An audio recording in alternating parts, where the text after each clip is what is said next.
নির্বাচন মানে দেশ জুড়ে এক আলাদা আমেজ। পথে ঘাটে, পাড়া মহল্লায়, মাঠে ময়দানে ছড়িয়ে পড়ে উৎসবের আবহ। সেই উৎসবের রং আরো গাঢ় হয় সুর আর ছন্দে, ভিন্ন ভিন্ন দলের ভিন্ন ভিন্ন গানে। নির্বাচনের দিন যত ঘনিয়ে আসে, রাজনীতির ভাষাও তত বদলে যায় সঙ্গীতের ভাষায়।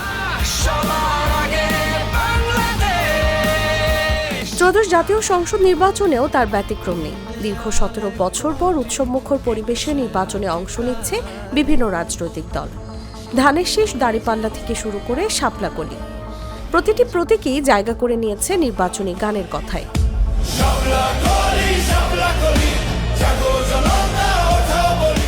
কোথাও উজ্জীবনী সুরে ভোটারদের ভোট দেওয়ার আহ্বান, কোথাও আবার আবেগী কথায় তুলে ধরা হচ্ছে দলীয় ইতিহাস, সংগ্রাম আর ভবিষ্যৎ প্রত্যাশার গল্প। একটুও কি তুমি টের পাও কার পাশা গেছে কার টেবিলে? ইতিমধ্যে এসব নির্বাচনী গান সামাজিক যোগাযোগ মাধ্যমে ছড়িয়ে পড়েছে দ্রুত। ভিডিও কন্টেন্টের পাশাপাশি তৈরি হচ্ছে নানা মিমও।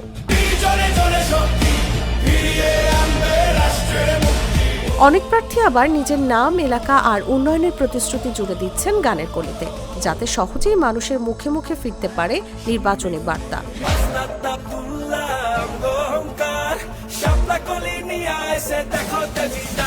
এদিকে শুধু রাজনৈতিক দল নয়, সরকারও গানে গানে গণভোটের প্রচারণা চালাচ্ছে দেশ জুড়ে।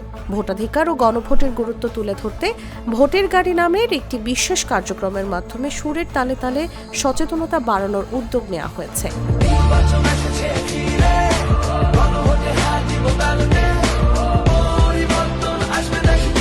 গানে গানে প্রচারণা এখন শুধু ভোট চাওয়ার মাধ্যম নয়, বরং সাধারণ মানুষের সঙ্গে সংযোগ তৈরির এক কার্যকর উপায়।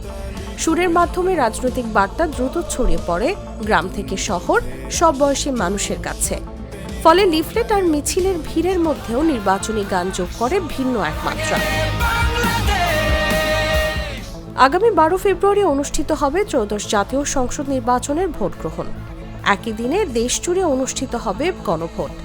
এর আগে ২২ জানুয়ারি থেকে শুরু হবে নির্বাচনী প্রচার প্রচারণা, যা চলবে ১০ ফেব্রুয়ারি সকাল ৭:৩০ পর্যন্ত।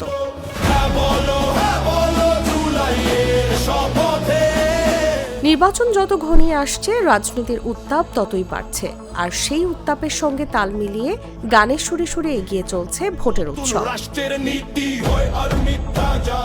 নিউজ ডেস্ক, জাগো নিউজ।